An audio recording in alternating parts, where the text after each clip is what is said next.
It is still science. यानी सूर्य अकेला है लेकिन फिर भी वो चमक रहा है। तो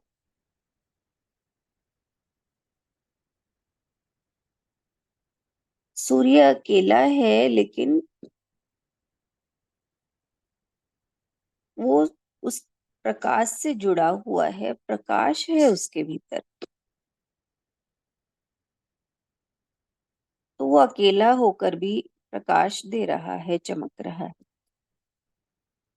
इसी तरह से मनुष्य चाहे अकेला हो, दुनिया उसके साथ ना हो, लेकिन अगर उसने अपनी पोटेंशियल को जान लिया, अपनी शक्ति को जान लिया, उसके भीतर आत्मविश्वास है। आत्मविश्वास,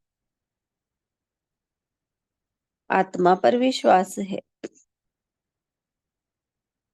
तो वो अकेले होकर भी अपने जीवन को प्रकाशित कर सकता है, चाहे संसार उसका साथ दे या ना दे। सतगुरु ने कहा है, विश्व खो विश्वास ना खो। यानी चाहे संसार साथ छोड़ दे, लेकिन फिर भी परमात्मा पर विश्वास हो, खुद पर विश्वास हो, तो इंसान सब कुछ कर सकता है। यही भाव समझ में आया इसका। और दूसरा, हमारे भाग्य विधाता का डीएनए हमारे विचारों में है। हमारे भाग्य विधाता हमारे गुरु हैं और उनका डीएनए हमारे विचारों में है। जैसे दो व्यक्तियों का ब्लड रिलेशन जानना हो तो उसका डीएनए टेस्ट किया जाता है, और डीएनए से पता चल जाता है कि ये इसके साथ इसका ब्लड रिलेशन है या नहीं है। तो वैसे ही हमारे भाव विचार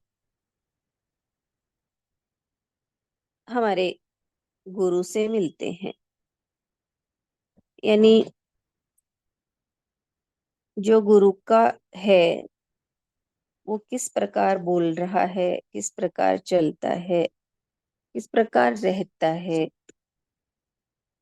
तो उसके विचारों से ही पता चलता है कि ये गुरु का है। क्योंकि इंसानों का तो डीएनए टेस्ट, उसके डीएनए उसके ब्लड में है, लेकिन गुरु और शिष्य का संबंध है या नहीं, ये उसके विचारों, शिष्य के विचारों से पता चलता है। कि उसके उसके आचरण से पता चलता है। उसके विचार दुनियावी है या सत्य से पूर्ण है।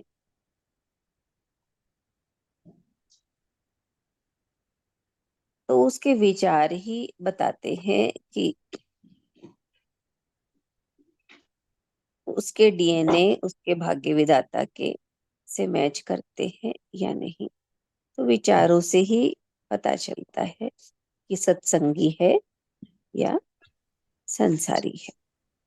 हरिओम।